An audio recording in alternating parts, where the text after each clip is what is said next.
Welcome to Astrology Talk Investigates with me, Christina Rodenbeck, and Sally Kirkman of sallykirkman.com. Today we are going to talk about A Complete Unknown, a movie that we've just seen, which starred Timothée Chalamet playing the part of the singer-songwriter Bob Dylan, the young Bob Dylan. And the question is, what links them astrologically? What did you think of the movie, Sal? I enjoyed it, actually. I really did. I thought Timothée Chalamet was great as Bob. I was kind of quite surprised. Yeah, and I enjoyed it. Just sort of, it took you back to a time, didn't it? Not that I was in that time completely. I was a wee baby. But I don't know. It was just sort of the era. It brought up the era of the 60s, and all that kind of music and the rock stars. I loved it. Yeah, good. I thought it was okay. I thought it was Timothée Chalamet was great, Yeah. but he is a great actor, and he does look, he cosplayed Bob. I thought it was interesting that he seemed to play Bob Dylan as fairly kind of autistic. I thought that was how he's Mm. interpreted him. Which may be right. I mean, he does have this sort of child genius thing of like, you think, my God, he was only 19 when he wrote some of those songs, or 21. Yeah. Um, so I thought that was great, but I have to say I have know that story about Dylan Goes Electric quite well, and I thought it was told in a very linear way. I did love Ed Norton as Pete Seeger, though. I thought that he was fantastic. Yeah, he Um, was. He he was was. amazingly good. He's Yeah. he's another wonderful actor. Um, but I thought the story was like actually they didn't really. I'm interested in how how his brain works, because of the music. And also, I thought that they skipped over the fact that actually he married a third person quite like a year later. So that was also interesting. Sarah, his actual wife, was Mm, already on the scene, but she's sort of not part of that story, the story that's told in the movie at all. yeah. Um, so yeah, I thought it was um, good to look at. Chalamet was good, but the storytelling was too linear for me. Yeah. And I mean, I think it's quite hard, isn't it, when someone's had such a complex and full life? I mean, you have to hone in on certain things, don't you? Yeah, I know a friend of mine watched it who is actually doing a course in screenwriting at the moment, and she hated it. yeah, I mean, she just kept laughing out loud at some of the script. yeah. So, I agree with her. yeah. I thought actually, wow. And also, Bob Dylan is such an interesting person and has had so many episodes in his life that are Mm, really interesting. Like, I'm fascinated by when he became really Christian, yeah. or it could be Yeah. something else. But so that is a very hackneyed story, the Bob Goes Electric story. Yeah. Um, and yeah, so I thought it was they took the easy route, you know. Mm, But mm, anyway, having said all that, I did think Timothée Chalamet was a great Bob, yeah. and they do have a lot in common astrologically, don't they? They do. They do. I mean, should we put up their chart? Should we have a Go. look at it for Yeah. those people who are watching this? I've actually done it, so we've got the chart side by side, um, rather than one round the other, because it's kind of easier in a way to see it. It brings it clearer. I mean, what the even without looking at the astrology, what you were saying about Bob. I mean, he was such a kind of child genius. I think there's that in Timothée Chalamet as well. Yes. He I mean, Call Me by Your Name was when I got to first know of him, and I mean he was 21, 22 doing that. So it's interesting that they both kind of they step into young adulthood and they're both suddenly out there, aren't they? They're big names. They're really kind of iconic for the field that they're in. They become icons for the field that they're in. They just get famous. I mean, that's how I would put it. Yeah, get They famous. get really famous really fast, overnight fame. Yeah. And where do you see that in the charts then? That's partly the Sun Jupiter conjunction that they both have, isn't it? Yeah, isn't that interesting? And both kind of I mean, Bob Dylan's Sun Gemini, Jupiter Taurus conjunction, and Timothée Chalamet's Sun Capricorn, Jupiter Sagittarius conjunction. So both out of sign, actually. It's not in the Mm, same star sign, which is a link as well. mm. Um, yeah, and Jupiter next to the Sun. I mean, that's, straight away, it's kind of, I think it's a lucky influence on one side. But also, I think there's the flip side of the Sun Jupiter is this you've got to be wary of playing God and getting too big. It's like the Sun's your identity, your essence, and Jupiter expands what it touches. So it does bring kind of, opens doors, Jupiter. But there is this other side to it that I don't think is that easy. Yes, I mean, Jupiter makes you big. It expands you, and that's not always a good thing. Mm, She mm. said, talking about two pretty skinny guys, but Yeah. so it doesn't expand you always in that way. But it's interesting also that the sun is it's moving away from the Jupiter in both charts. So it's Mm, actually the same relation, is almost exactly the same relationship between Jupiter and the sun.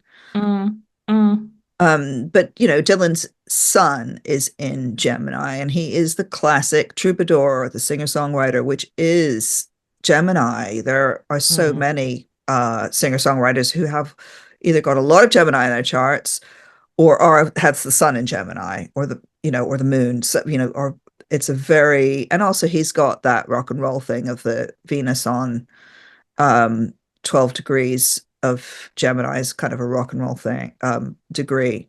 the Gemini Sagittarius axis, isn't it? Yeah, yeah. Mm, So, and it's interesting also that, you know, um, there's a huge difference between Capricorn and Gemini. So we've got Chalamet, who's this Capricorn, very ambitious, very hmm. serious, very old, actually. In his, he feels like, he started off as a child star, which is often quite a Capricorn thing, isn't it? You Yeah. start off young, or you take a long time to develop. It's one or the other with Capricorns in general. But he's going to Mm, have a very long career, Chalamet, I mm, suspect. mm, Um, and interestingly, so Dylan has already had a long career, but Gemini is the eternal youth. And mm. that's a total contrast between them, I think. Yeah, it is, isn't it? It is.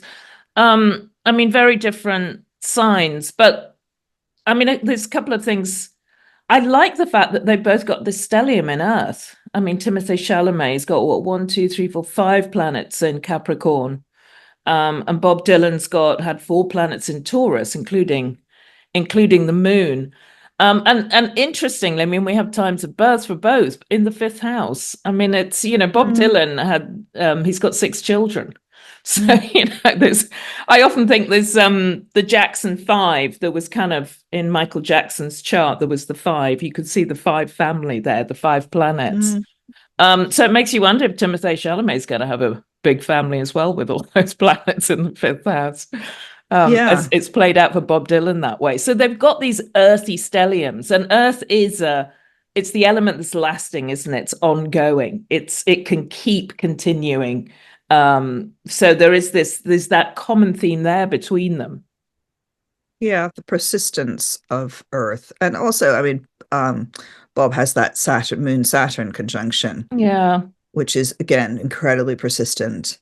Um, but so what else do you think that there, I mean, I would say the other thing that's really interesting to me is that when you look at how they're connecting on the angles, Mm-hmm. right? I mean, Dylan's that Jupiter of his that we've already talked about, which is fame a lot of the time.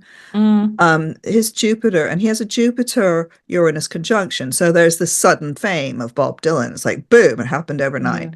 Be interesting to look at the transits that were happening as when he became famous. I Yeah. suspect that you'll find that Jupiter Uranus was triggered. So he's Mm. got, and in fact, it's the moon, Uranus, Jupiter there. But that's all on Chalamet's midheaven, that Yeah. stellium. And that's interesting too. So there's this connection Mm. I would say there's a connection with Dylan's fame that Mm. Chalamet has, but I'm not sure about a connection with his art. That was my feeling as I was watching it. Mm-hmm. I thought Mm.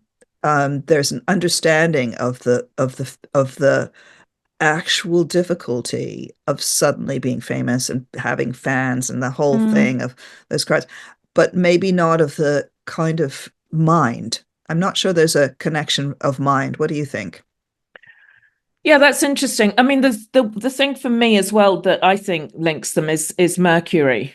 Um, there's Bob Dylan famously has Mercury and Gemini on his descendant, and he was often called the voice of the generation. So he's not just a sun Gemini, but he's got that Mercury there.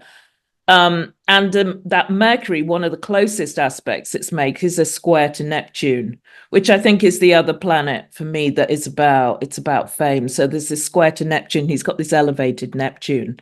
And he often, I mean, with Bob Dylan, it wasn't, he found, I mean, he was obviously very religious, and converted to Christianity. I mean, Jewish when born into a Jewish family. But he often talks about how, his music is is his religion. It's his voice. He even talks about the supernatural as well. So that Mercury Neptune for me is really powerful in Bob Dylan's chart. And I think it does make him, I mean, people called him a prophet. He didn't want to be a prophet, but that's what they called him. Oh, but he And was, and I think that he protests too much. He was a prophet. I mean, yeah, Hard Rain is a prophetic song. yeah, It's an incredible. yeah, So many of his songs are incredibly powerfully plugging in to the collective unconscious. yeah, And to me, that's what that Mercury Neptune is about. It's about yeah. songwriting, Mm, right? It's about mm, being a voice for the collective unconscious because mm, there's something, when you read the lyrics or listen to the lyrics very carefully, there's something almost transcendental. It's like, how did he know that? yeah, Where is that coming from? yeah. In particular, all of his music has that actually, Mm, so mm, he's still writing these incredible songs many, many years later. yeah, But those ones when he was very young, you do think, where does that come from? That's almost unreal. It's almost supernatural, yeah. the power of the imagery in that. In Mm, in mm, those songs on the even on the first album, mm, it's not like he grew, it's like they just arrive, and I think that is the magic of the Mercury Neptune yeah, square that he's got. yeah, yeah. And Neptune on the conjunct the North Node as well, the elevated planet. I mean, I think he was channeling. I think he was channeling. It was an extraordinary gift that he had, still has. Yeah. That he still has. And the other thing, just to say with that, I mean, Chalamet also has a really, really close Mercury Neptune conjunction in Capricorn. They're both at 24 degrees. So, it's how is that going to play out for Chalamet? I mean, I think it's already playing out in that he's this real chameleon actor, actually. He can take on quite different roles. I mean, Call Me by Your Name, he was Willy Wonka, now he's Bob Dylan. There's something about Mercury and Neptune together that allows that kind of chameleon aspect to come out. And I think maybe it's that Mercury Neptune too that kind of links the charts, the importance of it in both the charts. Hmm. What is a square? And that's this I find this quite interesting, that one is a square with the Neptune is in so this is Bob Dylan's square. So his Neptune is in Virgo, which is one of the writing signs. His Yeah. Mercury is in Gemini, which is one of the writing signs. They're both ruled by Mercury.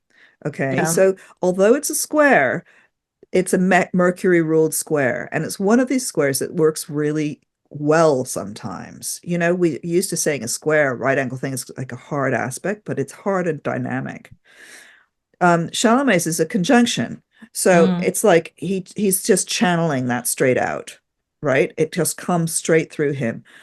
Neptune is really good for actors. It yeah. gives you flow. Um, and if you're a screen actor, you need some Neptune in your chart. You need Neptune to be doing something, Mm, so ditto for songmakers. I think it's a very artistic planet. mm. Um, I mean, I think he's a great actor. I think that he's going to go on to do more great things, and that he will be good when he's really old, as well as now he's a sort of youngish man. He's in his late 20s, isn't he? Yeah, it's Um, his Saturn return year this year. He's 20, his Saturn's at 19 Pisces. So He's kind of, really, I mean, he's the Screen Actors Guild Award. He didn't win the Oscar for Best Actor for this, but he won the Screen Actor Guild Award for Best Actor, and he's therefore now the youngest actor to win that award on his Saturn return. And he's often the youngest to do things. I mean, there's something Yeah. else he was youngest for, wasn't there, with that? But anyway, he's a great actor, and I think that you can see that with all of that. He's obviously a really hard worker as well, I would suggest, with all that Capricorn. And this is something else that they have in common is Yeah. like work. They like work, Yeah. work makes them happy Yeah. doing the work. Yeah. So yes, so there is this connection with work and art and fame. That those are three connections that they have. And what the Capricorn does is he's embodying this more than speaking it. Yeah. So one of the things that I noticed with Chalamet when he's acting is he's incredibly physically good at embodying these parts. Like in June, he's wonderful. He makes the whole thing go. And Dylan is all about the words. On the other hand, it's all about the words. In fact, if he could, he would kind of disappear, one sometimes feels, with Dylan. Yeah. And he lets the words do the speaking. Also, he's on the Eternal Tour, which, do you think that's his Saturn moon? Yeah, I think so. And I think it's that stellium in Earth, he's going to go and go and go. Yeah. He's going to, as you say, keep working. He's going to and performing, keep being creative. He will do that ongoing, definitely. I think just one more thing that I want to mention is just the connection between Chalamet's moon and the nodes, Dylan's nodes and his Neptune, which I think is really interesting. It's pretty much an exact conjunction to the South Node so Chalamet has a moon in Pisces, again, very useful for an actor. It makes you very fluid and very able to adjust, and it's a watery moon that fills in the gaps, so he can flow and adjust himself into I want to say he fits into any container with that moon in Pisces. Yeah. Right. And there is the container of Dylan's South Node that he has poured himself into. I agree. That moon Pisces and that Mercury Neptune, he can pour himself into things exactly like you say. And on the nodes, he that was his way of being able to channel Bob Dylan, I think, too. Yeah. That connection to the nodes, definitely. So there's some scenes in the film where he's doing the singing. He does that. I can't remember the name of the actress who plays Joan Baez, but there's a moment, when he's singing with the Joan Baez and they're recreating some of these concerts, and it's really quite magical in the movie. That this recreation, and that's the magic of Pisces that Chalamet has. Yeah, absolutely. And I just want to say one more thing that's interesting about this, because of course I do the Oscar predictions, and it was between Timothée Chalamet and Adrian Brody, and Adrian Brody got it. But what I loved was that Jupiter was exactly at 12 degrees Gemini during the Oscars. It was on Bob Dylan's Venus, his career planet. So that's obviously, again, seeing that's the film is bringing him to prominence too, isn't it? So I kind of wondered whether Timothée Chalamet would get the Oscar because of what was going on with Bob Dylan's astrology too. You know what? So, one thing it did was introduced Bob to a whole new generation. It did. My daughter came back and she's been listening to Dylan. Yeah. And I have to say, for me, the Dylan's singing, I actually it made me appreciate it more. Listening to someone else sort of imitating Dylan's way of doing it. There's something about the way that he delivers those songs that's really powerful. Again, it's that Mercury Neptune square, because he doesn't sing, he's not he's no choir boy, right? Yeah. Bob Dylan. Yet there it is. His delivery of those words and the Mm, way he sings them there's something about it that's really exceptional. yeah. Yeah. Yeah. So it has. I mean, it's amazing, isn't it? It's brought Bob Dylan, as you say. He's become the voice of another generation now, maybe. Yeah, well, I don't know about that, but Yeah. but I think, listening to some of his prophetic that prophetic stuff from the early 60s, that's interesting.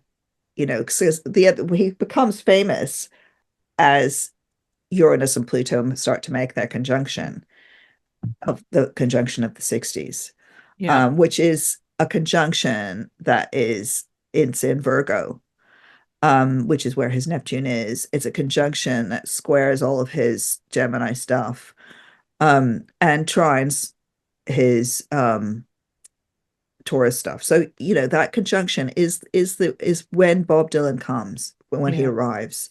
Yeah. Um, Yeah. It's a generational influence, isn't it? And he was such a big player within that. yeah. Okay. Okay. Yeah. Chables. See you next time. Thanks. Bye.